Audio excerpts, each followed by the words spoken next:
Hello everyone. Now let's see some more gene interactions with the examples and the crosses. In previous lectures we have seen three gene interactions, important one, incomplete dominance, codominance and multiple allelism. आप लोगों को मैंने उसके crosses बताया, examples बताया, how to draw the table वो भी आपको एक्सप्लेन किया. I expect from everyone that you have drawn the table, और नहीं ड्रॉ किया होगा तो अभी ड्रॉ कर लो क्योंकि हमको और भी जीन इंटरेक्शंस ऐड करने हैं. इतने सारे एक साथ आपको थ्योरेटिकली याद नहीं रहेंगे तो टेबुलेट करके रखो, आपको जल्दी याद हो जाए. ओके, कुछ बातें थोड़ी सी मिसलेनियस जैसी आपको दो तीन बातें बता दे रहा हूँ. और इनकम्प्लीट डोमिनेंस का हमने एग्जांपल देखा था, colour of flower in the 4 o'clock plant, that is your snapdragon, और उसमें और मिराबिलिस जलपा, उसके अंदर फुल रेड और व्हाइट कलर के रहते लेकिन इंटरमीडिएट पिंक कलर आता. A short revision. Okay, codominance में आपको स्किन कलर और the coat colour in cattle, जिसमें ब्राउन और व्हाइट या फिर रेड और व्हाइट अगर आपने कैटल्स का क्रॉसिंग किए so you will get roan coloured individuals in F1 generation. That appearance of roan colour means patches of brown on white body or patches of white on brown body, means both the characters appear together, that is codominance. ठीक है, उसके अंदर फिर हमने और देखा था explanation of incomplete dominance. Dominance की कंसेप्ट देखी थी हमने, एंजाइम प्रोड्यूस होता है, नॉन नहीं होता है, या नॉन फंक्शनल एंजाइम प्रोड्यूस होता है, वो आपका एंजाइटी का रीडिंग. देन मल्टीपल एलील्स में हमने देखे थे एबीओ ब्लड ग्रुप सिस्टम, जिसमें आपको पता है एक जीन के जब एक से ज्यादा एलील्स प्रेजेंट रहते, दो से ज्यादा एलील्स प्रेजेंट रहते, आइसो एलील्स बोलते हैं उनको, so that time that is known as multiple allelism. तो एक अपना ब्लड ग्रुप डिसाइड होता है जीन आई से, लेकिन उसके 3 एलील्स पॉसिबल है, आई ए, आई बी और आई ओ, मतलब स्मॉल आई, जिनमें 2 डोमिनेंट एक रिसेस है. राइट, अब ये हो गया ब्लड ग्रुप का. और उसके ऊपर के कुछ प्रॉब्लम्स आपको सिंपल मैंने लिया था, कुछ टफ प्रॉब्लम्स आपको मिलेंगे, आपको खुद से सॉल्व करने हैं. नहीं समझे तो मुझे पूछना है, बस बेस जो था मैंने आपको समझा दिया.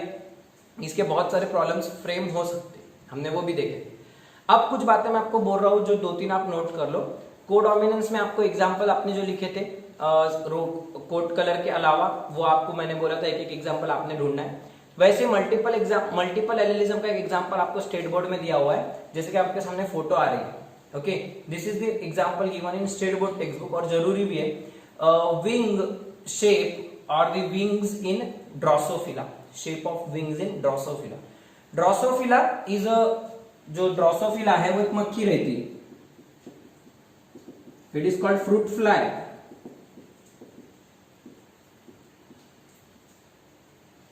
Fruit fly, it is called Cinderella of plant animal kingdom. इसको क्या बोलते हैं? Cinderella of animal kingdom. Cinderella of genetics भी बोलते हैं इसको, क्योंकि जेनेटिकल स्टडीज के लिए हम जो कुछ भी एक्सपेरिमेंट्स कर रहे हैं, जैसे मेंडल ने पी प्लांट पे एक्सपेरिमेंट कैरी आउट किया था, तो वैसे ही अगर आपको एनिमल्स की बॉडी पे स्टडी करने का है, जेनेटिक्स के रूल्स, अपने मोनोहाइब्रिड डायहाइब्रिड क्रॉसेस, तो उसके लिए सबसे ज्यादा प्रेफर्ड अगर कोई एनिमल है तो वो ये इंसेक्ट है, ड्रोसोफिला फ्रूट फ्लाई. अब ये जो रहती फ्रूट फ्लाई सड़े गले फल पे आती, इसके बारे में अपन और डिटेल में देखेंगे. तो इसका जो विंग्स रहते हैं, मक्खी है, इंसेक्ट है, तो इसको विंग्स रहेंगे, अ पेयर ऑफ विंग्स रहेंगे, और उसको फिर 6 लेग्स रहेंगे. राइट, लेग्स बोलने के लिए उसको हैंड अपन लिम्स बोलेंगे. सो 3 पेयर ऑफ लिम्स इसमें दिखाई देंगे आपको.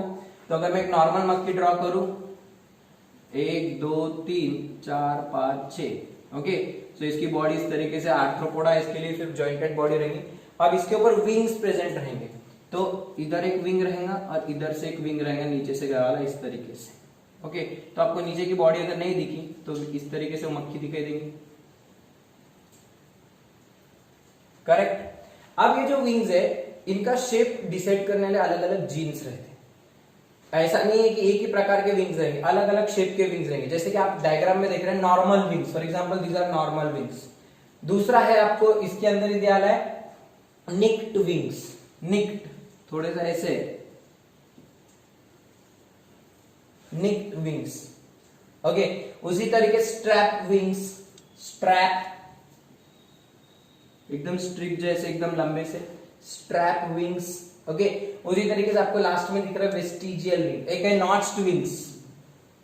नॉच्ड विंग्स के अंदर क्या रहेगा? विंग्स के ऊपर नॉचेस रहेंगे, कहीं कहीं से ऐसा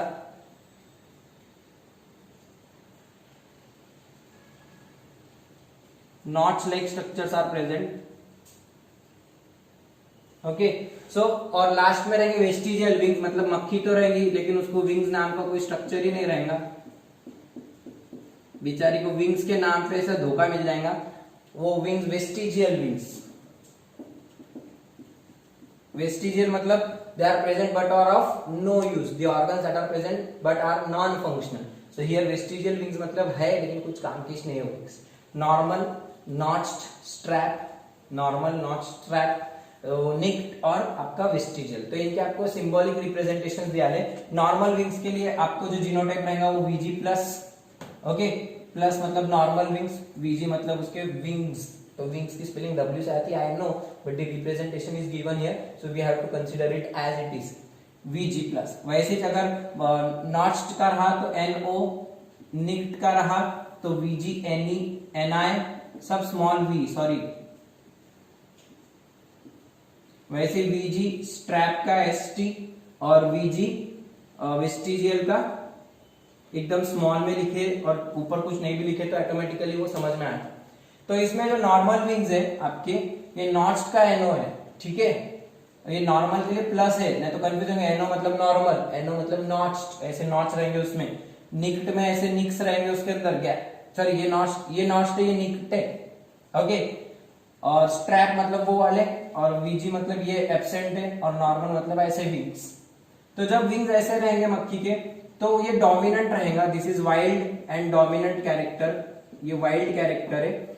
वाइल्ड मतलब क्या रहता है, ओरिजिनल कैरेक्टर जो नेचर ने बनाया वाला है, बाद में इवोल्यूशन होके चेंजेस होके उसके अंदर म्यूटेशन होगा, कुछ तो भी वो जीन खराब होके उससे चेंजेस होके मॉडिफाई होके कुछ तो भी नए एलिल्स तैयार होते हैं। Unmodified alleles are dominant and modified alleles are recessive. मैंने आपको ये एक्सप्लेनेशन रीड करने लगाया था कंसेप्ट ऑफ डोमिनेंस में, याद करो वो पैसेज पेज नंबर 77 पर का। अनमॉडिफाइड एलिल्स, तो अनमॉडिफाइड मतलब वो नेचर ने जैसे बनाए वाले वैसे थे, मतलब वो वाइल्ड टाइप के हो गए, जंगल थे ना पहले पूरे, तो वाइल्ड टाइप के एलिल्स मानते पुराने।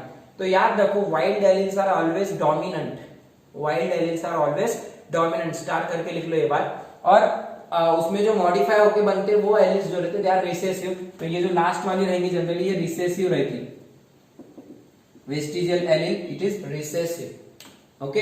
तो बीच के भी एलिल्स इस तरीके से एक्सप्रेस होते हैं, ये they are also dominant but this is the recessive, but most dominant is your normal. ये ऐसी रहती मक्खियां ज्यादातर, बेचारी कोई मक्खी ऐसी पैदा नहीं होती। हाँ छोटे विंग्स रहेंगे, स्ट्रैप विंग्स रहेंगे, कटे फटे विंग्स रहेंगे, so they are due to presence of these alleles. तो यहाँ पे देखो 1 2 3 4 5 एलिल्स पॉसिबल, ओके। तो 5 एलिल्स से फिर अपने को कितने इसके अंदर फिनोटाइप्स पॉसिबल रहेंगे, आपको 5 बताए वाले हैं बट इससे ज्यादा और, क्योंकि एक डिप्लॉइड सेल में 2 एलिल्स रहेंगे, मतलब कैसा रहेगा वीजी प्लस और उसके साथ में दूसरा कुछ तो भी रहेगा वीजी नॉच्ड, वीजी प्लस उसके साथ में वीजी निक्ड, ये पॉसिबिलिटी रहेंगे। ये इसके साथ में रह सकता है जैसा अपना आई बी ऐसी पॉसिबिलिटीज थी ना, तो ऐसी पॉसिबिलिटीज रही। तो आपको यहाँ पे क्वेश्चन और एक मैं पूछ सकता कि कितने, अगर आपको ऐसे दिया है कितने एलिल्स है, देयर आर दिस 5 एलिल्स, तो उस पे से कितने जीनोटाइप्स पॉसिबल है, उस पर से कितने जीनोटाइप्स पॉसिबल है। तो इसका एक फॉर्मूला है आपको दिया है अलग अलग बुक्स में, रेफरेंस बुक्स आप जो देखोगे जैसे कि सेंगेज वगैरह, हर बुक में आपको दिया है, एमटीजी में भी दिया है। सो क्या है, number of genotypes, number of possible genotypes in multiple allelism is equal to n plus 1 by 2, n plus 1 by 2, where n is equal to number of isoalleles or alleles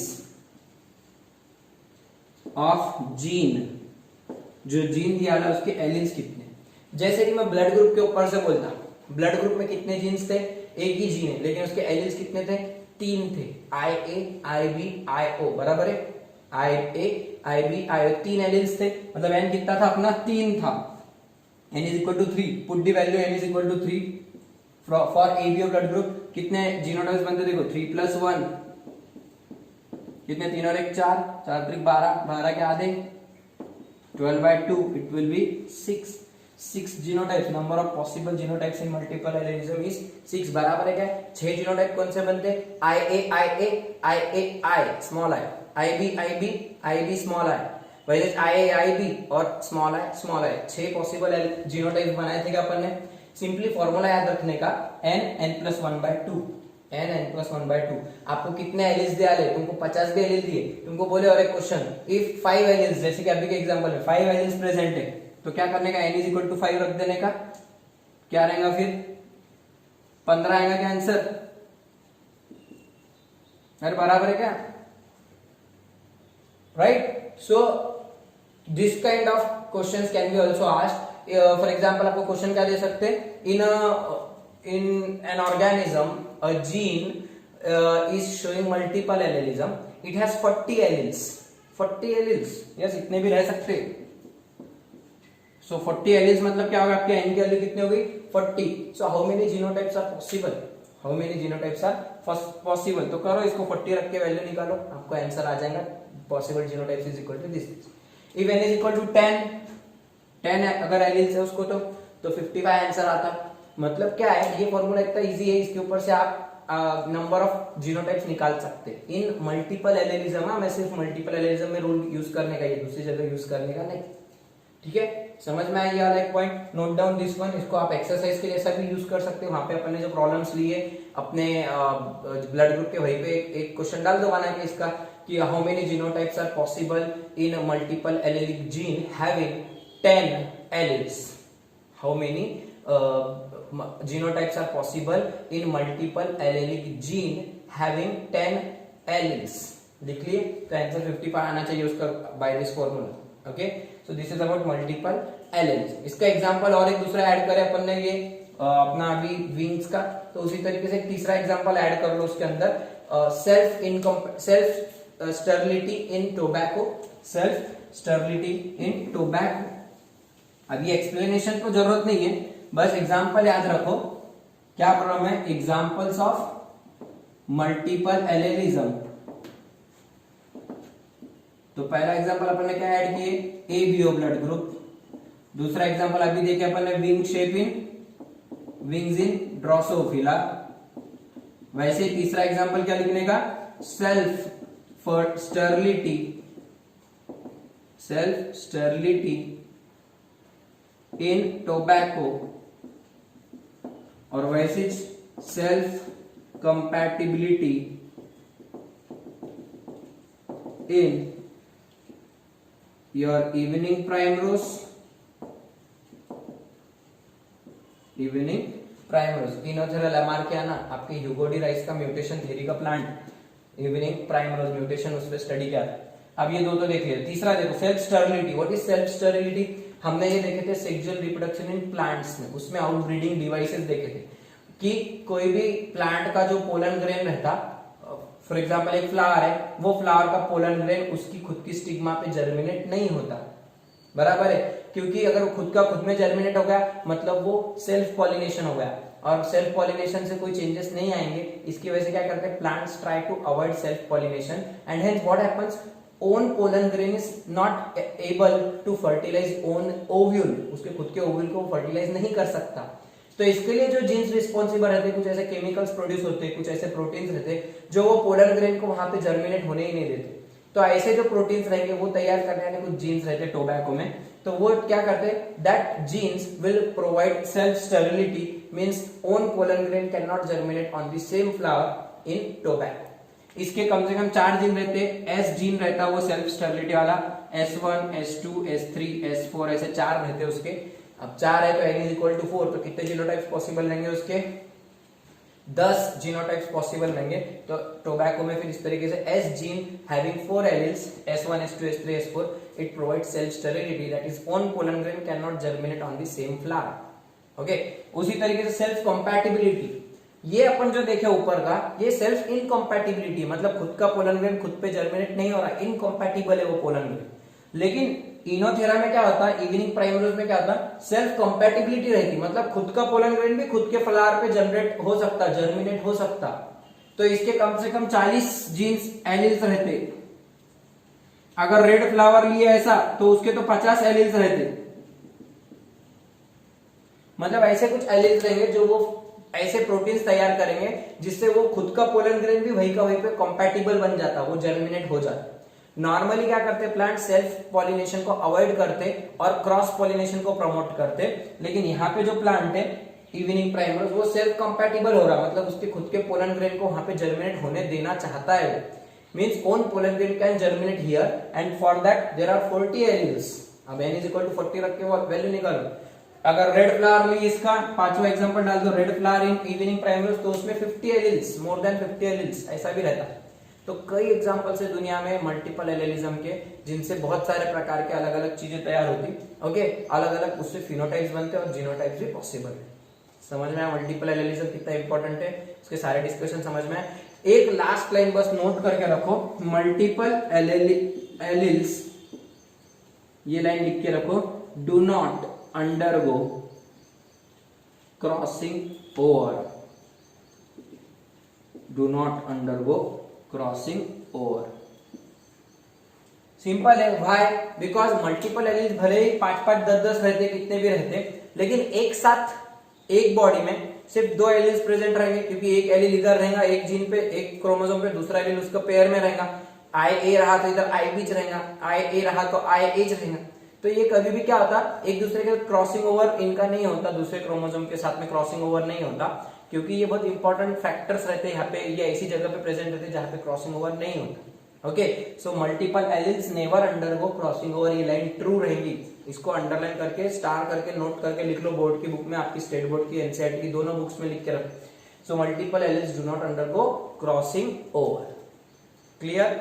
इसके अलावा मल्टीपल एलेलिज्म का कोई भी additional discussion मिले तो please inform me. वैसे तो मैंने सब कुछ लिया है, और भी चीजें रहेंगी, अपन उसको कवर करेंगे मिसलेनियस में एट लास्ट, बट यहाँ पर इतना जरूरी था आपको बताना। Now let's see another gene interaction, intragenic interaction, that is your lethal genes. Lethal gene पहले तो क्लियर कर देता, this point is not applicable for state board. आपको स्टेट बोर्ड वालों को नहीं देखना है, इनको जरूरत ही नहीं है पॉइंट करने की, so they can stop watching the video. लेकिन बाकी के जो नीट के बच्चे उनको थोड़ा देखना पड़ेगा, भले ही एनसीईआरटी में नहीं दिया है, लेकिन अपन देखेंगे, ये बीट कवर करना है अपने। अब लीथल मतलब बोर्ड वाले जा सकते हैं, वो वीडियो छोड़ सकते हैं यहाँ से। ओके, लीथल जीन क्या है? Lethal gene means the genes which can lead to death of an individual. Lethality मतलब मर जाना। लीथल होना मतलब, लीथल का लिटरल मीनिंग जो है वर्ड, अगर आपने मीनिंग देखा तो आपको मिलेगा it means death of an individual, death. So ऐसे जीन्स है ये which lead to death of an individual. तो इतने खतरनाक जीन्स हो सकते, ये भी सोचो आपकी कैसा होगा फिर। ऐसे जीन्स जनरली होमोजाइगस कंडीशन में अपना कमाल दिखाते, कमाल बोलने के बदले अपना फिनोटिपिक और जीनोटिपिक एक्सप्रेशन देते। अदरवाइज हेटेरोजाइगस कंडीशन में जनरली वो इंडिविजुअल बच जाता। कैसे आपको क्रॉस करने के बाद समझ में आएगा। लेकिन होमोजाइगस कंडीशन में या तो डोमिनेंट होकर ये खतरनाक हो सकते, या तो रिसेसिव, होमोजाइगस रिसेसिव, दोनों कंडीशन में ये खतरनाक हो सकते। ओके, डिपेंड करता है कि वो कौन सा एग्जांपल आप कंसीडर करें। क्यूनॉट नाम के एक साइंटिस्ट थे, एल क्यूनॉट, CUENOT। इन्होंने सबसे पहले माइस कोट कलर या स्किन कलर इन माइस, इसके अंदर कोट कलर में इन्होंने स्किन कलर इन माइस में सबसे पहले देखा था।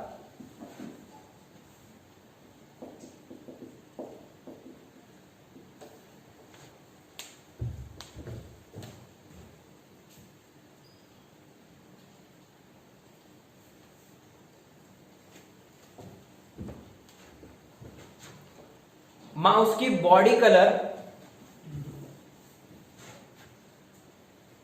क्यूनॉट नाम के साइंटिस्ट ने सबसे पहले माउस बॉडी कलर में ये वाला फिनोमेनन ऑब्जर्व किया था, माउस बॉडी कलर।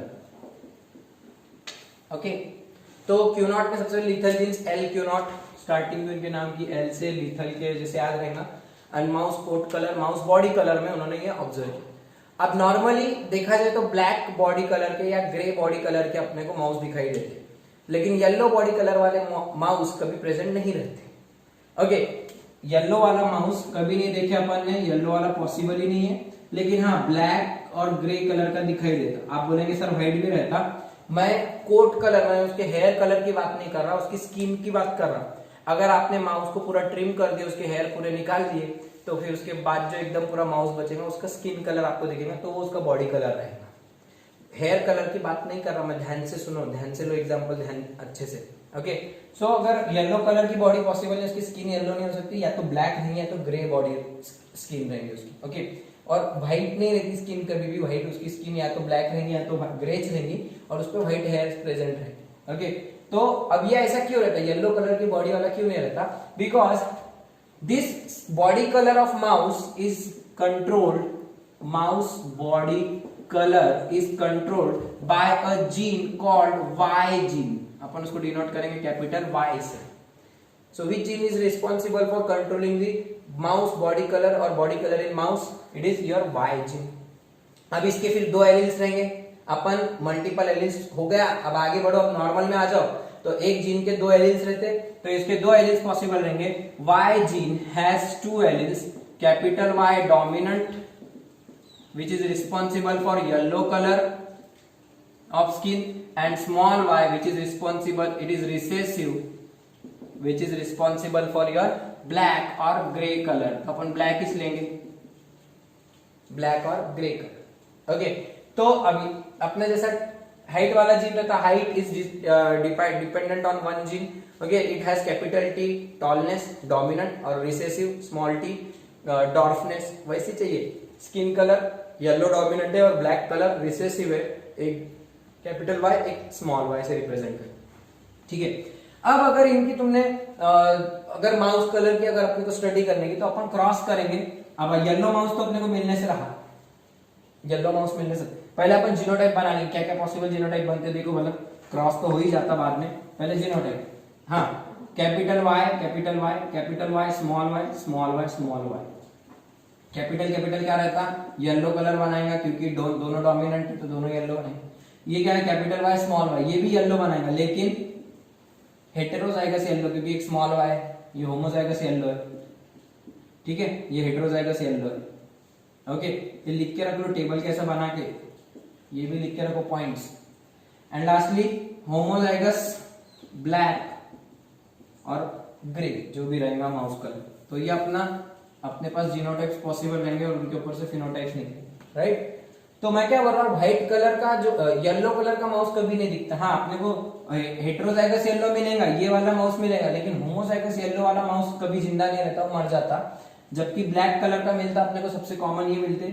ये वाले कैसे रहते, क्या होता देखो इसके अंदर, अगर मैंने हेटेरोजाइगस येलो और हेटेरोजाइगस येलो का क्रॉस किया,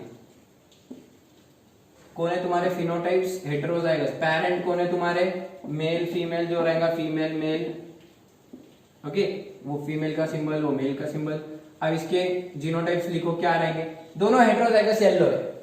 क्रॉस कौन सा स्पेशल कंसीडर करने का लीथल जीन में, दोनों हेटेरोजाइगस येलो कलर के माउस लेने के। ओके, तो येलो हेटेरोजाइगस येलो क्या है, वाई स्मॉल वाई, उसको क्या है genotype phenotype. Okay, y small y cross with y small। Gametes बनाओ,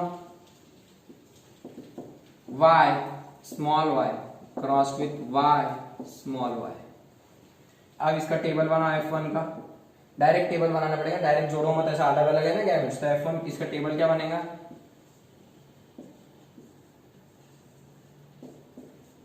y small y male female, capital capital capital small capital small small small, right. लेकिन यहाँ पे क्या होता, अब रेशो पर लिख लो, Y Y is to Y Y is to small small, 1:2:1, monohybrid cross 1 2 1, right. अच्छा, ये येलो रहेगा होमोजाइगस येलो, ये हेटेरोजाइगस येलो और ये ब्लैक, राइट। लेकिन क्यू नॉट ने क्या देखे थे, जो साइंटिस्ट है क्यू नॉट ने, उसने ऐसा देखा येलो माउस तो मिल रहे, ये येलो, हाँ येलो तो मिल रहे, लेकिन वो होमोजाइगस येलो नहीं थे। जो माउस मिला उनको वो होमोजाइगस माउस नहीं था, वो जो माउस के बच्चे थे, ये दोनों के बच्चे, वो येलो थे, उनमें कुछ बच्चे, लेकिन वो येलो बच्चे नहीं थे, होमोजाइगस नहीं थे, वो हेटेरोजाइगस बच्चे थे। जबकि अपन एक्सपेक्ट क्या कर रहे हैं, रेशो यहाँ पे येलो इज टू ब्लैक का रेशो क्या आना चाहिए, 3:1। येलो इज टू ब्लैक का रेशो क्या आना चाहिए, 3:1, लेकिन उनको रेशो क्या मिला, 2:1। येलो इज टू ब्लैक का जो रेशो है 2:1 मिला। एक्सप्लेनेशन ध्यान से सुनो, ये एक्सप्लेनेशन की कुछ लाइंस आपको लिख के रखने की। पहले तो क्रॉस क्या किए, क्यों किए समझ के लो। येलो कलर जो रहेगा, it is decided by a gene capital Y, it has dominant allele capital Y which gives yellow color of skin and small y which gives black color of skin or body. When he crossed two yellow mice, that is heterozygous yellow with heterozygous yellow, he obtained a total individuals only 3, of which 2 were yellow and 1 was black. Also he observed that there was no homozygous yellow mouse. Both the mice were again heterozygous yellow. दोनों के दोनों माइस कैसे थे, heterozygous yellow condition वाले थे। Homozygous वाला possible ही नहीं, मिला ही नहीं उसको। हाँ ये मिला, ये भी मिला, लेकिन ये नहीं मिला। तो इसने इस पे से दिमाग लगाया कि यहाँ पे हो रहा क्या, that capital Y gene when it comes in homozygous condition, so it produces some proteins or some type of phenotypes that can lead to death of that mice. यहाँ पे हो रहा क्या था, जब ये कैपिटल Y होमोजाइगस मतलब capital Y के साथ की कंडीशन में तैयार हो रहा, तो ये जो बच्चा रहेगा, अगर ये गैमेट्स फ्यूज हो रहे कैपिटल Y, तो ये बच्चा बन रहा, तो उसके अंदर कुछ ऐसे प्रोटीन्स बन जाते कि वो एम्ब्रियोनिक स्टेज में उसकी डेथ हो जाती, वो माइस की जिंदा ही नहीं रहता, पहले ही मर जाता। तो ऐसे जो जीन्स रहते जो होमोजाइगस कंडीशन में आने के बाद डेथ कॉज कर रहे, which lead to death of an individual, such genes are known as lethal genes. Starting में यही बोला मैंने, a gene which lead to death of an individual when it comes in homozygous condition, so that gene is known as lethal gene. तो ये जो lethality है, ये dominant lethality है। क्यों? Because here when this gene comes in homozygous dominant condition, it leads to lethality or death of that individual. ऐसा ही एक example रहेगा प्लियोट्रॉपी में, वहां पे आपको मैं फिर से एक्सप्लेन करूंगा lethality। प्लियोट्रॉपी में क्या होगा, सिकल सेल एनीमिया, ये वाला इंडिविजुअल मर जाएगा उसमें, जिसमें रिसेसिव रहता होमोजाइगस, वो मर जाएगा। लेकिन यहाँ पे कौन मर रहा, जिसमें होमोजाइगस डोमिनेंट है, वो वाला इंडिविजुअल की डेथ हो रही। ध्यान से सुनो क्या बोल रहा मैं, heterozygous individual can survive, heterozygous individual can survive, homozygous recessive can also survive, but homozygous dominant individual dies during embryonic development because it produces some proteins, it produces certain phenotypes that are not feasible, that are not helpful in the growth and development, that leads to death of that mice. Okay, तो ये बात यहाँ पे इसको क्या बनाती, such gene which leads to death of an individual, okay, under any homozygous condition, either dominant or recessive, so that gene is known as lethal gene. Okay, clear हुआ, lethal gene समझ में आया। तो यहाँ पे रेशो कैसे बदल गया देखो, भले ही दो येलो मिल रहे लेकिन एक आपको ब्लैक मिलेगा, तो रेशो क्या रहेगा फिर लीथल जीन्स का, the ratio phenotypic ratio is 2:1 and that ratio is the ratio of lethal genes. So what is the phenotypic ratio, 2:1, this is the phenotypic ratio. तो रेशो के कॉलम में क्या लिखेंगे, 2:1, 2 येलो 1 ब्लैक। ओके, ब्रैकेट में note कर लो, yellow are heterozygous yellow, because under homozygous condition this yellow mouse means capital Y capital वाला mouse it will die। समझ में आया, lethal genes का क्या है, simply lethal क्यों है, क्योंकि वो मर सकता। अब और एक छोटी सी बात सुन लो, lethality जरूरी नहीं कि उसकी एम्ब्रियोनिक स्टेज में होंगी।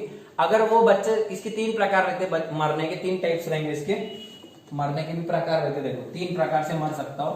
कब मरेगा उसके ऊपर से, lethality can be of 3 types, absolute lethality, sublethality और तीसरा delayed lethality। absolute lethality मतलब क्या, absolute lethality मतलब it will die, that individual will die during embryonic growth only, embryonic development के टाइम पे माँ के पेट में या फिर अंडे में उसकी डेथ हो जाएगी। अगर वो भी पैरस ऑर्गेनिज्म है तो अंडे में उसका जब बेबी ग्रो होगा तो वो अंदर ही मर जाएगा, क्योंकि ये जीन अंदर ही उसकी डेथ कर देगा। या फिर माँ के पेट में, यूटेरस में, वूम के अंदर उसकी डेथ होगी, लेकिन कब होंगी, ड्यूरिंग एम्ब्रियोनिक ग्रोथ, जन्म के पहले ही मर जाएगा वो बच्चा।